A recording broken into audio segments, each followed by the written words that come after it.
में राव इंद्रजीत सिंह ने एक ऐसी डिनर पार्टी रखी थी जिसको लेकर कई सवाल उठे और हरियाणा में से डिनर डिप्लोमेसी बताया गया था। बहुत से राजनीतिक विश्लेषकों ने माना कि जो मुख्यमंत्री बनने की इच्छा है राव इंद्रजीत सिंह की, वो खुलकर सामने आ रही है और वो कहीं ना कहीं अपने विधायकों को एकजुट करने में लगे हैं। अगर बीजेपी से कहीं ना कहीं उनको वो उम्मीदें पूरी नहीं हुई तो दूसरे दल की तरफ जा सकते हैं, लेकिन फिर उसके बाद बीजेपी के साथ बने रहने का आश्वासन राव इंद्रजीत सिंह ने तो दे दिया। लेकिन जहां एक तरफ मुख्यमंत्री बनने की इच्छा इनकी बाहर आ रही थी, सबके सामने खुलकर आई, वहीं दूसरी तरफ अब ये सवाल उठ रहा है कि कहीं राव इंद्रजीत सिंह को बड़ा झटका ना लगे, कहीं उनका मंत्री पद ही उनसे ना छिन जाए। आखिर क्या पूरा मामला है, तो चलिए आपको जानकारी देते हैं। दरअसल लोकसभा चुनाव को 1.25 साल हो चुका है, हरियाणा विधानसभा चुनाव को 10 महीने। अटेली से विधायक एवं नायब सरकार में स्वास्थ्य मंत्री आरती राव अब अहिरवाल यानी दक्षिण हरियाणा में गांव-गांव धन्यवादी दौरे पर निकली हैं। कहीं यह 6 माह बाद 75 साल के हो रहे उनके पिता एवं अहिरवाल के दिग्गज नेता राव इंद्रजीत की रिटायरमेंट की ओर तो इशारा नहीं कर रहा। ये सवाल पूरे हरियाणा की सियासत में उभरने लगा है। हालांकि राव इंद्रजीत ने खुद कुछ ऐसे संकेत नहीं दिए हैं, बल्कि पिछले 2-3 महीनों से उन्होंने सियासी सक्रियता बढ़ा दी है। ऐसा पहला मौका है जब आरती राव दक्षिण हरियाणा में इस प्रकार से जनसभाएं कर रही हैं। वे अब तक महेंद्रगढ़ के नांगल चौधरी और अटेली रेवाड़ी जिले में रेवाड़ी, कोसली और बावल, गुरुग्राम के पटौदी हलके में जनसभा कर चुकी हैं। आरती हर हलके में 2 से 3 कार्यकर्ताओं के घर चाय का कार्यक्रम भी कर रख रही हैं। चाय कार्यक्रम में भी सामाजिक समीकरण का ध्यान रखा जा रहा है। दक्षिणी हरियाणा ही नहीं, आरती हिसार और हांसी में भी एक कार्यक्रम कर चुकी हैं। यहाँ यादव मतदाताओं की संख्या ठीक है। राव इंद्रजीत अक्सर ऐसा नहीं करते दिखे। आमतौर पर चुनाव जीतने के बाद राव इतने बड़े पैमाने पर धन्यवादी दौरे नहीं करते। हालांकि 2024 के लोकसभा चुनाव में गुरुग्राम सीट से कांग्रेस के राज बब्बर ने राव इंद्रजीत को कड़ी टक्कर दी। कई राउंड तक बब्बर को बढ़त मिली थी। पहली बार राव इंद्रजीत को वोट मांगने गांव-गांव जाना पड़ा था। यहां तक कि उन्होंने मुस्लिम बहुल्य इलाकों में भी सभाएं की थी। अब रेवाड़ी में 15 जून को राव तुलाराम मैदान में भाजपा की रैली के मंच पर सीएम नायब सैनी और केंद्रीय राज्य मंत्री राव इंद्रजीत के बीच तल्खी बढ़ गई थी। उसके बाद 18 जून को चंडीगढ़ में आरती राव के निवास पर राव इंद्रजीत ने दक्षिण हरियाणा के 11 विधायकों को डिनर दिया। इससे राजनीतिक कंट्रोवर्सी बढ़ी तो अटकलों के विराम देने के लिए 14 जुलाई को आरती राव ने डिनर पर सीएम को बुलाया था। डिनर के 3 दिन बाद ही वे दक्षिण हरियाणा में अपने धन्यवादी दौरे पर निकल गईं। कार्यक्रम की शुरुआत उन्होंने 17 जुलाई नांगल चौधरी से की। नांगल चौधरी पूर्व सीएम एवं केंद्रीय मंत्री मनोहर लाल के करीबी एवं राव इंद्रजीत के विरोधियों में गिने जाने वाले डॉक्टर अभय यादव का हलका है। डॉक्टर अभय यहां से लगातार 2 बार विधायक रहे, लेकिन इस बार कांग्रेस की मंजू चौधरी से चुनाव हार गए। डॉक्टर अभय सरेआम आरोप लगाते रहते हैं कि भीतरघात करके बड़े नेता ने मंजू चौधरी को जितवाने में मदद की। 17 जुलाई को आरती राव नांगल चौधरी पहुंची, कोरियावास मेडिकल कॉलेज का निरीक्षण किया। उसके बाद पूर्व जिलाध्यक्ष दयाराम यादव को घर चाय का कार्यक्रम रखा। दक्षिणी हरियाणा के कार्यकर्ताओं के साथ मेलजोल बढ़ाने निकली आरती राव कार्यक्रमों के दौरान केवल प्रधानमंत्री नरेंद्र मोदी की तारीफ कर रही हैं। पूर्व सीएम मनोहर लाल या वर्तमान सीएम नायब सैनी को लेकर वे कार्यक्रम में कोई शब्द नहीं बोल रही। वहीं हरियाणा की राजनीति में पिता का कद भी कार्यकर्ताओं को समझा रही हैं। राव इंद्रजीत भी अक्सर मोदी के नाम का ही जिक्र करते और प्रदेश के नेतृत्व का भी जिक्र नहीं करते। राव इंद्रजीत सिंह जिस प्रकार अपनी सरकार व नेताओं की खुलकर आलोचना कर देते हैं, ठीक उसी प्रकार से आरती राव भी मुखर हो रही हैं। वे मंचों से खुलकर बोल रही हैं कि हमने सरकार बनाई। किसी ने नहीं सोचा था कि लगातार तीसरी बार भाजपा सरकार बन सकती है। हमने हवा बनाई और सरकार बनी।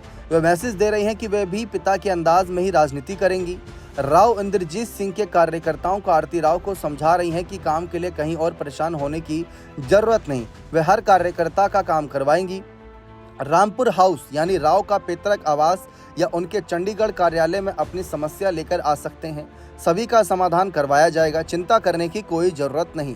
अब देखा जाए तो राव इंद्रजीत चाहते हैं कि अब उनकी बेटी उस एरिया में पकड़ बनाए जिस पर उनके परिवार की 3 पीढ़ियों से पहचान है। दक्षिण हरियाणा खासकर अहिरवाल में राव परिवार की 60 साल की सियासी लेगेसी है।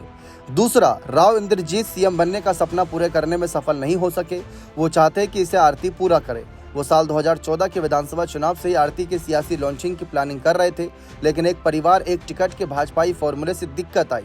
आखिर 2024 में राव बेटी को सियासत में उतार सके। तीसरा, यहाँ पर हम देखें तो राव इंद्रजीत चाहते हैं कि बेटी केंद्र की राजनीति में भी सक्रिय हों। अटेली से टफ मुकाबले में काफी उतार चढ़ाव के बाद आरती चुनाव जीत सकी थी। राव खुद गुरुग्राम से लगातार सांसद बन रहे हैं। लोकसभा चुनाव का समीकरण अलग तरह का है, जो राव परिवार के लिए आसान भी रहा। राव चाहते हैं कि आरती भविष्य में उनकी जगह सांसद का चुनाव लड़कर केंद्र की राजनीति करे। आरती अहिर समाज के बड़े नेता के तौर पर स्थापित हों। इस बीच अगर हम राजनीतिक विश्लेषकों की माने तो यहाँ पर कहते हैं राजनीतिक विश्लेषक कि अब तक आरती पिता की सरपरस्ती में लोगों के बीच जाती थी, वही उनकी पहचान थी। अब वे खुद अटेली से विधायक हैं, अपना जनाधार मजबूत करने में लगी हुई हैं ताकि विरासत को आगे बढ़ा सकें। राव परिवार को पूरे अहिरवाल में ही प्रभाव रहा है, इसीलिए वह चाहती होंगी कि उनकी पूरे क्षेत्र पर पकड़ रहे और वह भी अपने दादा और पिता की तरह चुनाव में भूमिका निभा सकें। भविष्य में क्या होगा ये उनके काम पर निर्भर रहेगा। अब महेंद्रगढ़ लोकसभा में जब आरती राव के दादा बीरेंद्र सिंह चुनाव लड़ते थे तो दायरा नांगल चौधरी से लेकर गुरुग्राम तक होता था। हर गांव और विधानसभा में उनका पहुंच पाना मुश्किल होता था। ऐसे में राव बीरेंद्र सिंह के खास समर्थक उनकी पगड़ी लेकर गांव-गांव जाते थे। राव बीरेंद्र की पगड़ी के लिए ही लोग जुटते थे और चुनाव में उनको वोट भी मिलते थे। राव की पगड़ी ने उनके लिए कई चुनावों में वोट बटोरे। अब आप इसी बात से अंदाजा लगा सकते हैं कि उनका कद कितना बड़ा था। आरती राव के दादा राव वीरेंद्र सिंह हरियाणा के पहले विधानसभा अध्यक्ष एवं दूसरे मुख्यमंत्री रहे।